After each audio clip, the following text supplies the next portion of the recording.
Welcome to టీవీ20 news బులెటిన్ల ముందుగా headlines. Odisha నుండి 60,000 కోట్ల విలువైన ప్రాజెక్టులను ప్రారంభించిన ప్రధాని మోదీ.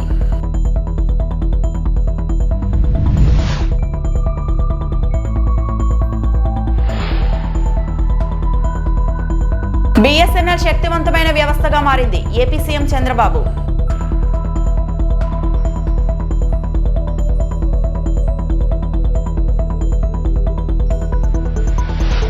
శాసనమండలిలో ప్రోటోకాల్ వివాదం.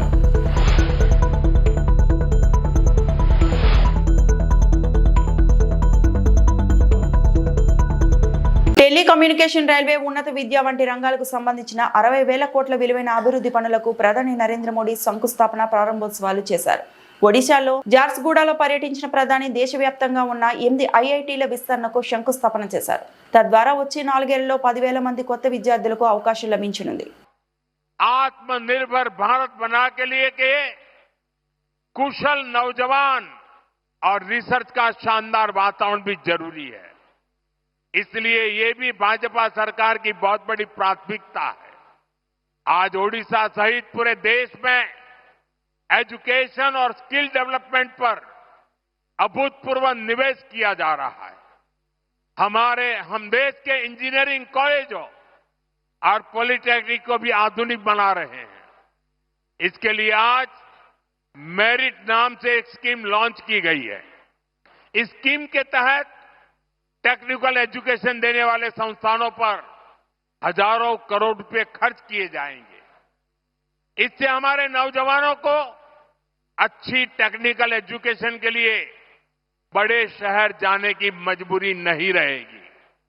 अपने ही शहर में उसे आधुनिक लैब बनाने, ग्लोबल स्किल सीखने और स्टार्टअप शुरू करने का अवसर मिलेंगे. బిఎస్ఎన్ఎల్ శక్తివంతమైన వ్యవస్థగా మారిందని ఏపీ సీఎం చంద్రబాబు అన్నారు. విజయవాడలో నిర్వహించిన బిఎస్ఎన్ఎల్ 4G సేవల ప్రారంభోత్సవంలో ఆయన మాట్లాడారు. ప్రపంచంలోని భారతీయులు శక్తివంతంగా మారాలన్నారు. ప్రధాని మోడీ దూరదృష్టితో అనేక సంస్కరణలు వచ్చాయని చెప్పారు. కోవిడ్ సమయంలో 100 దేశాలకు వ్యాక్సిన్ ఇచ్చిన ఘనత మోదీది అని పేర్కొన్నారు. మనం తయారు చేసిన వస్తువులను విదేశాలు వాడే పరిస్థితి తీసుకొచ్చామని వివరించారు. అద్భుత ఆవిష్కరణలు విరివిగా వస్తున్నాయి, ఎవరూ ఆపలేరు. 2010లో 4G, 2020లో 5G వచ్చింది. 2030లో 6G సేవలు వస్తాయి. ప్రతి 10 ఏళ్లకు ఒకసారి నూతన ఆవిష్కరణలు తోడవుతున్నాయి. బిఎస్ఎన్ఎల్ సేవలు మరింత విస్తృతమయ్యాయి. ప్రైవేటు కంపెనీలకు పోటీ ఇచ్చేలా మెరుగైన సేవలు అందించారు. దేశంలో ప్రధాని క్వాంటమ్ మిషన్ తీసుకొచ్చారు. మొదటి క్వాంటమ్ కంప్యూటరింగ్ అమరావతికి జనవరిలో వస్తుంది. సేఫ్టీ, సెక్యూరిటీ కావాలంటే క్వాంటమ్ కంప్యూటర్ అవసరం. మోదీ నాయకత్వంలో ఒక పద్ధతి ప్రకారం పనిచేస్తున్నాం. బిఎస్ఎన్ఎల్ నుంచి ఇంకా కొత్త ఆవిష్కరణలు రావాలి అని చంద్రబాబు తెలిపారు. మీరు ఆలోచించండి, మనకు ఇది సాధ్యమా అనుకున్నారు. కానీ ఈరోజు మీరు చూసినప్పుడు ఫస్ట్ టైం మనం కోవిడ్ సమయంలో వ్యాక్సిన్ తయారు చేస్తే 100 దేశాలకు కోవిడ్ వ్యాక్సిన్ ఇచ్చిన ఘనత ప్రధానమంత్రి గారిది. మన దేశంలో మన వాళ్ళు కాపాడుకోవడం కాదు, ప్రపంచంలో అందరిని కూడా కాపాడడానికి సహకరించింది మన నాలెడ్జ్, యూపీఐ. ఇందులో కూడా నాకు చాలా సంతోషం. ఈ చరిత్రలో కూడా నేను భాగస్వామి అయిన దానికి. ప్రధానమంత్రి గారు డిజిటల్ కరెన్సీ మీద ఒక రిపోర్ట్ ఇమ్మంటే ఆ రోజు నేను అందరు చీఫ్ మినిస్టర్స్ కమిటీ వేస్తే ఆ కమిటీ పనిచేసి ఆ రిపోర్ట్ ఇచ్చాం. అప్పుడే ఆవిర్భవించింది యూపీఐ. దాన్ని ఈరోజు మీరు చూస్తే మనం కాకుండా ఫ్రాన్స్, సింగపూర్ కూడా మన యూపీఐని అడాప్ట్ చేసుకునే పరిస్థితికి వచ్చారు. మొన్న వరకు వేరే ప్రోడక్ట్లు మనం వాడేవాళ్ళం, ఈరోజు మన ప్రోడక్ట్ని వేరే దేశాలు వాడే పరిస్థితికి వచ్చారు. ఈరోజు ఒక హిస్టారికల్ డే. బిఎస్ఎన్ఎల్ని, C.ని, అదే మరి తేజాని, ఇంకా మిగిలిన 5-6 కన్సార్టియం ఎవరైతే చేశారో వాళ్ళందరినీ మీ అందరి తరఫున TCSని మనస్ఫూర్తిగా అభినందిస్తున్నా. వండర్ఫుల్ ఎక్స్పెరిమెంట్ ఇది, ఒక ఎగ్జైటింగ్ డే. ఈ మాట నేను ఎందుకు అంటున్నానంటే నోబడీ ఇంకా ఇండియా ముందుకు పోవడం అనేది ఎవ్వరూ ఆపలేరు. ఆ శక్తి ప్రపంచంలో ఎవరికి లేదని చెప్పి కూడా నేను మీకు తెలియజేస్తున్నా. మార్చి 1997 14,88,000,000 టెలికాం సబ్స్క్రైబర్స్ బిఎస్ఎన్ఎల్కి ఇండియాకి. ఈరోజు మనం చూస్తే 2 డికేడ్స్లో ఈ నెంబర్ 1 బిలియన్ క్రాస్ అయింది. నాకు ఆ రోజు ఆశ్చర్యం. నన్ను ఎప్పుడు అసెంబ్లీలో నేను సెల్ ఫోన్ మాట్లాడితే అందరూ నన్ను ఎగతాళి చేసేవాళ్ళు. మీరు రికార్డులు చూస్తే సెల్ ఫోన్ తిండి పెడుతుందా, సెల్ ఫోన్ ఏం తెస్తుంది, ఎందుకు మాట్లాడుతున్నా అనేవాళ్ళు. ఈరోజు ఐఎమ్ ప్రౌడ్ టు సే భర్త భార్య లేకపోతే ఉండగలుగుతున్నాడు, భార్య భర్త లేకపోతే ఉండగలుగుతుంది, ఫోన్ లేకపోతే ఎవరు ఉండలేరు.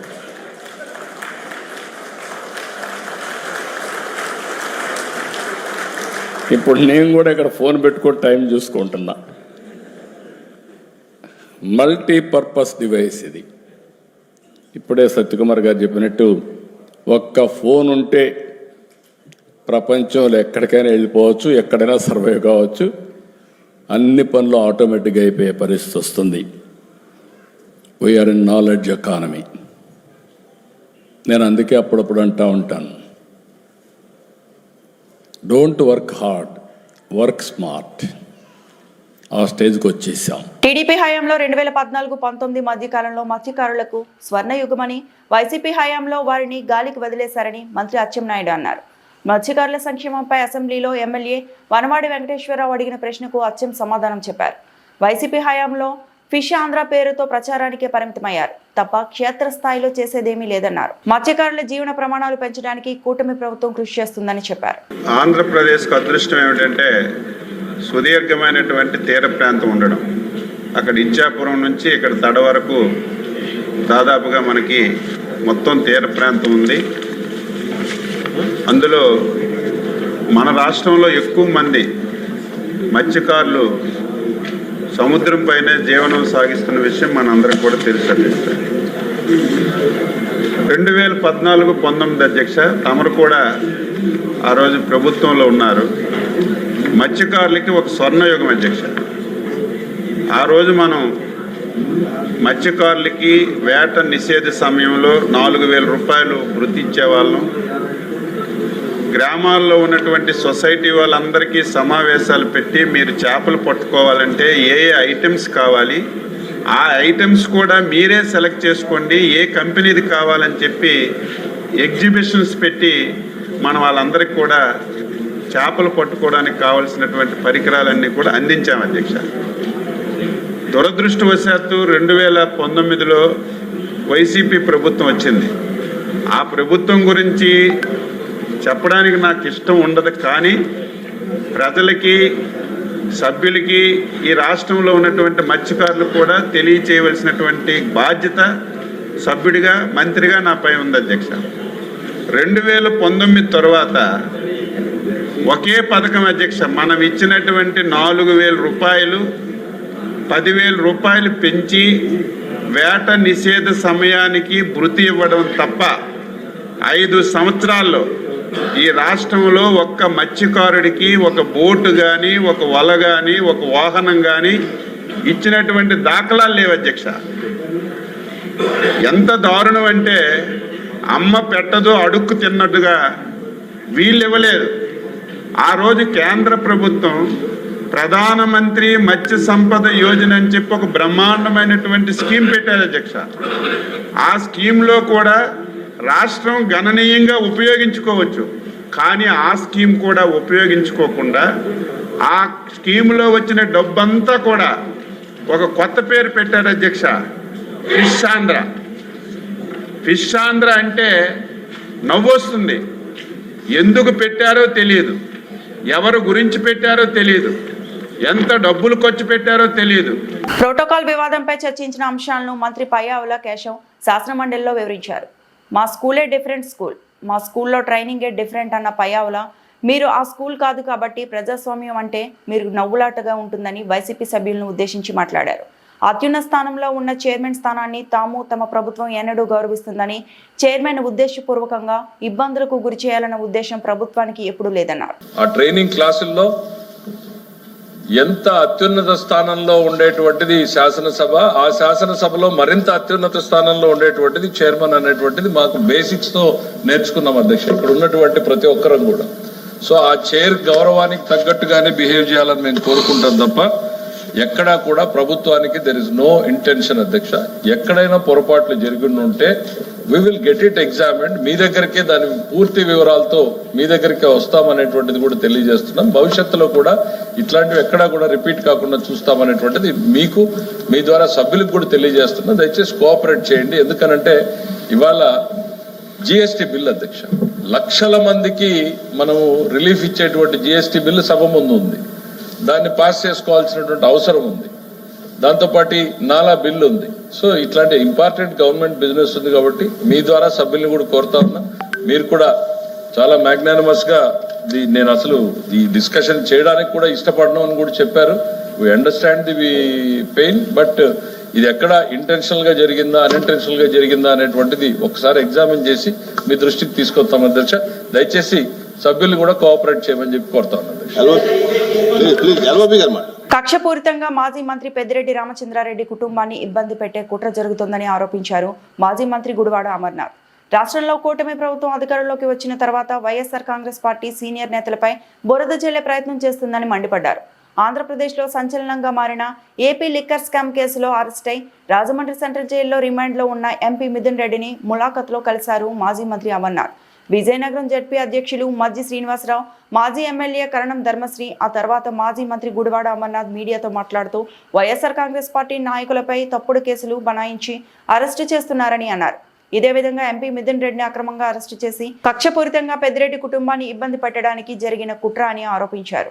నేరస్తులను బయట విడిచిపెట్టి వారి చెప్పిన పేర్లతో సంబంధం లేని వ్యక్తులను జైల్లో పెడుతున్నారని మండిపడ్డారు. గడిచినటువంటి 15-16 మాసాలుగా కూటమి ప్రభుత్వం అన్ని రకాలుగా కూడా ప్రయత్నిస్తూ ఉంది. అందులో భాగంగానే మా సీనియర్ పార్లమెంట్ సభ్యులైనటువంటి మిథున్ రెడ్డి గారిని అక్రమంగా పెట్టినటువంటిది ఒక ఫ్యాబ్రికేటెడ్ కేసులో దాదాపు 65 పైచిలకు రోజులుగా సెంట్రల్ జైల్లో, రాజమండ్రి సెంట్రల్ జైల్లో వారిని రిమాండ్లో పెట్టినటువంటి విషయం మీ అందరూ కూడా చూస్తూ ఉన్నారు.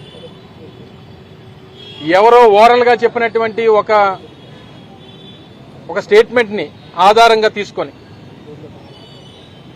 ఆయన మీద తప్పుడు కేసు బనాయించి అక్రమంగా ఆయన్ని రిమాండ్లోకి తీసుకొని ఈ రోజుకి ఒక్క ఎవిడెన్స్ కూడా బిల్డప్ చేయకుండా, ₹1 ఏదైనా అక్రమం జరిగిందా అనేటువంటిది కనీసం బిల్డప్ చేయకుండా, ప్రూవ్ చేయలేక కేవలం కక్షపూరితంగా పెద్దిరెడ్డి రామచంద్రారెడ్డి గారి కుటుంబాన్ని ఏదో రకంగా ఇబ్బంది పెట్టాలనేటువంటి ఉద్దేశంతో చేస్తున్నటువంటి కార్యక్రమంగా కనబడతా ఉంది. సహజంగా ఒక కేసు బనాయించాలన్నా, ఆ కేసులో ఎవరన్నా ముద్దాయిలుంటే వారిని శిక్షించాలన్నా కనీసం ఏదో ఒక ఆధారం అనేటువంటిది ఆ డిపార్ట్మెంట్ కి కన్సర్న్డ్ ఇన్వెస్టిగేషన్ ఏజెన్సీ ఏదైతే ఉందో ఆ ఏజెన్సీకి కనీసం ఆధారాలు అనేటువంటి దొరకాలి. ఇప్పుడే వారితో మాట్లాడాం. వారు చాలా ధైర్యంగా ఉన్నారు. పార్టీ క్యాడర్ గాని, పార్టీ కార్యకర్తలకు గాని నేను ధైర్యంగా ఉన్నాననేటువంటి విషయాన్ని కూడా వారు చెప్పమన్నారు. ఏ తప్పు చేయనటువంటి దానికి నేను శిక్ష అనుభవించినప్పటికీ పార్టీ కోసం నేను అన్ని భరిస్తాను, ఏ రకమైనటువంటి ఇబ్బంది లేదు అనేటువంటి మాట కూడా వారు చాలా ధైర్యంగా చెప్పడం జరిగింది. వారిని గత 5 సంవత్సరాలు 2019-24 మధ్యలో వారి కంపెనీలకు సంబంధించి కానీ, వారి పర్సనల్ అకౌంట్స్ కి సంబంధించి కానీ అన్ని రికార్డ్స్ అడిగారు, అన్ని బ్యాంక్ స్టేట్మెంట్స్ అడిగారు. వారు ప్రొడ్యూస్ చేశారు. లేదు 2019-24 కాదు 2014 నుంచి ఇవ్వండి రికార్డ్స్ అని అడిగారు, అవి ప్రొడ్యూస్ చేశారు. గడిచినటువంటి 10 సంవత్సరాలుగా వారి పూర్తి బ్యాంక్ అకౌంట్స్, వారి పూర్తి లావాదేవీలు, వారి కంపెనీలకు సంబంధించినటువంటి లావాదేవీలు ఇవన్నీ ప్రొడ్యూస్ చేసినప్పటికీ ఏ తప్పు అందులో దొరకనప్పటికీ కక్షపూరితంగా ఏదో రకంగా వారిని ఇబ్బంది పెట్టాలి, ఆ కుటుంబాన్ని ఇబ్బంది పెట్టాలి, వైఎస్ఆర్ కాంగ్రెస్ పార్టీ నాయకత్వాన్ని ఇబ్బంది పెట్టాలనేటువంటి ప్రయత్నం జరుగుతూ ఉంది. ఎవరైతే ఈ ఓరల్ గా పలానా వాళ్ళు అని పేరు చెప్పినటువంటి వారేమో బయట ఉన్నారు. ఈరోజు శిక్ష ఏదైతే ఈరోజు రిమాండ్లో ఉన్నటువంటి వారేమో, ఏ తప్పు చేయనటువంటి వారేమో లోపల ఉన్నారు. కేవలం పేర్లు చెప్పినందుకు వారు బయట తిరుగుతూ ఉన్నారు. ఈరోజు అధికారంలో ఉన్నటువంటి పార్టీ వారు కొమ్ము కాస్తా ఉంది. అన్ని రకాలుగా కూడా వారు ఈరోజు బయట తిరిగేటువంటి అవకాశం, వారు స్వేచ్ఛగా వారికి చెప్పినట్టు ఎవరో 4 పేర్లు చెప్పేస్తే, ఒక గుడివాడ అమర్నాథ్ పేరో లేకపోతే ఇంకొకరి పేరో చెప్పేస్తే మేము బయట తిరగొచ్చానంటే ఏదో సాక్ష్యం చెప్పించేయడం, వాళ్ళు ఇచ్చినటువంటి స్టేట్మెంట్ ఆధారంగానే మాలాంటి వాళ్ళందరినీ అరెస్టులు చేసేయడం. ప్రధానమంత్రి సూర్యఘర్ యోజన పథకంలో ప్రతి ఇంటికి సోలార్ రూఫ్ టాప్ నిర్మించుకొని నెలవారీ విద్యుత్ బిల్లును తగ్గించుకోవాలని బిఆర్ అంబేద్కర్ కోనసీమ జిల్లా ట్రాన్స్పోర్ట్ సూపరింటెండెంట్ ఇంజనీర్ రాజేశ్వరి కోరారు. సూపరింటెండెంట్ ఇంజనీర్ కార్యాలయంలో బ్యాంకర్లు, సోలార్ వెండర్లు, వినియోగదారులతో ఎస్సీ రాజేశ్వరి సమావేశం నిర్వహించారు. ఈ సందర్భంగా ఆమె మాట్లాడుతూ, ఈ సంవత్సరం డిసెంబర్ నెల చివరి వరకు అమల్లో ఉండే ఈ పథకంలో 78,000 రూపాయల వరకు కేంద్ర ప్రభుత్వం సబ్సిడీ ఇస్తుందని తెలిపారు. ఇంటికి సోలార్ రూఫ్ టాప్ కు అయ్యే వ్యయాన్ని బ్యాంకుల రుణం మంజూరు చేస్తాయని, నెలవారీ విద్యుత్ బిల్లు ఎంత వస్తుందో రుణ వాయిదాగా చెల్లించాల్సి ఉంటుందని, దీనితో బ్యాంక్ రుణం తీర్చిన తర్వాత 6 సంవత్సరాల అనంతరం విద్యుత్ ఉచితంగా లభిస్తుందని ట్రాన్స్కో ఎస్సీ రాజేశ్వరి వివరించారు. ఈ పథకాన్ని ప్రతి కుటుంబం సద్వినియోగం చేసుకుని తమ ఇళ్లకు సోలార్ రూఫ్ టాప్ వేయించుకోవాలని కోరారు. కొత్తగా వచ్చింది. అవునండి, 2 కనెక్షన్స్ ఓనర్ పేరు మీద ఉంటారు. సీమ్లెస్ గా, అంటే ఏమి ఇబ్బందులు లేకుండా మీకు లోడ్ కానీ నెట్ ట్రాన్స్ఫర్స్ కానీ. పిఎం సూర్యఘర్ ముఫ్తీ బిజ్లీ యోజన స్కీమ్ కింద ఈయన సెప్టెంబర్ 17వ తారీఖు నుంచి అక్టోబర్ 2వ తారీఖు వరకు సేవా పర్వ నిర్వహిస్తున్నామండి. దీంట్లో భాగంగా రూఫ్ టాప్ సోలార్ పెట్టుకోవడానికి ప్రజలందరినీ ఎక్కువగా ఎంకరేజ్ చేసి ఎక్కువ కనెక్షన్స్ తీసుకునే విధంగా మోటివేట్ చేస్తున్నామండి. దీంట్లో భాగంగా డోర్ టు డోర్ క్యాంపెయిన్ చేస్తున్నాము. అలాగే బ్యాంకర్స్ తోటి, వెండర్స్ తోటి, ఎలక్ట్రిసిటీ డిపార్ట్మెంట్ ఇష్యూస్ ఏమన్నా డిలేస్ ఉన్నా అన్నీ కలిపి కోఆర్డినేట్ చేసి మీటింగ్స్ పెట్టడం జరిగింది. ర్యాలీస్ కూడా కండక్ట్ చేయించాము. టౌన్లో ప్రజలందరికీ కూడా ఈ స్కీమ్ గురించి తెలియజేస్తున్నాము. Already doctor B R Ambedkar Konaseema జిల్లాలో ఇప్పటి వరకు 1500 కనెక్షన్లు తీసుకున్నారండి. ఈ రూఫ్ టాప్ తీసుకున్న దాంట్లో చాలామంది కన్జ్యూమర్లు ఇప్పటికి తీసుకొని ఒక 6 months 7 months అయిన వాళ్ళందరూ కూడా చాలా హ్యాపీగా ఎక్స్ప్రెస్ చేస్తున్నారు. వాళ్ళకి ఎనర్జీ ఛార్జెస్ 0 అయ్యాయని, బిల్స్ ఆల్మోస్ట్ కట్టడం లేదు అని. ఈ స్కీమ్లో మెయిన్గా ఏంటంటే 2 lakhs వరకు లోన్ తీసుకుంటే బ్యాంకులో నుంచి ఆల్మోస్ట్ మీకు బిల్ కడుతున్నది, మీరు ఈఎంఐ పే చేస్తున్నది ఈక్వేట్ అయిపోవటం వల్ల పెద్ద బర్డెన్ అనిపించదు. ఈ లోన్ కూడా ఒక 6 yearsలో క్లియర్ అయిపోతుంది. తర్వాత మీకు ఆల్మోస్ట్ ఫ్రీ విద్యుత్ లాగా వస్తుంది. ఇప్పుడు కూడా మీకు ఎనర్జీ ఛార్జెస్ బిల్స్ అవి 0 వస్తూ ఉంటాయి. సో కన్జ్యూమర్స్ చాలా హ్యాపీగా ఉన్నారు తీసుకున్న కన్జ్యూమర్స్. అలాగే మిగతా వాళ్ళందరూ కూడా ఎక్కువ మంది ఈ స్కీమ్ని గవర్నమెంట్ వాళ్ళు 78,000 మనకి సబ్సిడీ ఇస్తుందండి. ఇది అవైల్ చేసుకొని ఈ స్కీమ్లో దీన్ని అడ్వాంటేజ్ తీసుకోవాలని కోరుతున్నామండి. అదే కాక ఇప్పుడు అడిషనల్ లోడ్కు పెంచుకోవాలన్నా కూడా గవర్నమెంట్ వారు 50% సబ్సిడీ ఇస్తున్నారు. ఈ స్కీము డిసెంబర్ 31st వరకు ఉంటుంది. దీని బెనిఫిట్ కూడా తీసుకోవాలని కోరుతున్నామండి. ఈ సేవా పర్వులో భాగంగా కలెక్టర్ గారు కూడా అక్టోబర్ 1st ఒక ర్యాలీ కండక్ట్ చేయడానికి పర్మిషన్ తీసుకొని కలెక్టర్ గారు ఫ్లాగ్ ఆఫ్ చేస్తారండి. ప్రజలందరూ కూడా ఈ ర్యాలీ తర్వాత స్టాల్స్ అవి పెట్టి సూర్య గారి గురించి కూడా అప్లికేషన్స్ తీసుకోవటం జరుగుతుంది. ప్రజలందరూ కూడా ఇంట్రెస్ట్ ఉన్న వాళ్ళందరూ కూడా దీంట్లో భాగం పంచుకొని జయప్రదం చేయాలని కోరుతున్నామండి.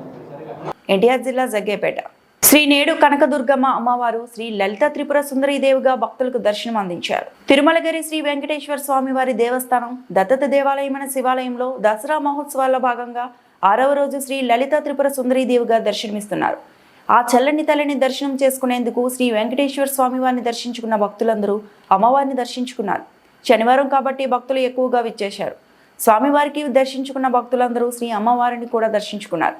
అర్చక స్వాములు వారి విచ్చేసిన భక్తులందరికీ ఆశీస్సులు అందజేస్తూ తీర్థ ప్రసాదములు అందజేశారు అని పాలక మండలి ప్రతినిధులు, ఆలయ ప్రధాన అర్చకులు తిరునగరి రామకృష్ణాచార్యుడు, ఆలయ సహాయక కమిషనర్ మరియు కార్యనిర్వహణాధికారి నూతకి వెంకట సాంబశివరావు తెలిపారు.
ఈ వార్తలు ఇంతటితో సమాప్తం.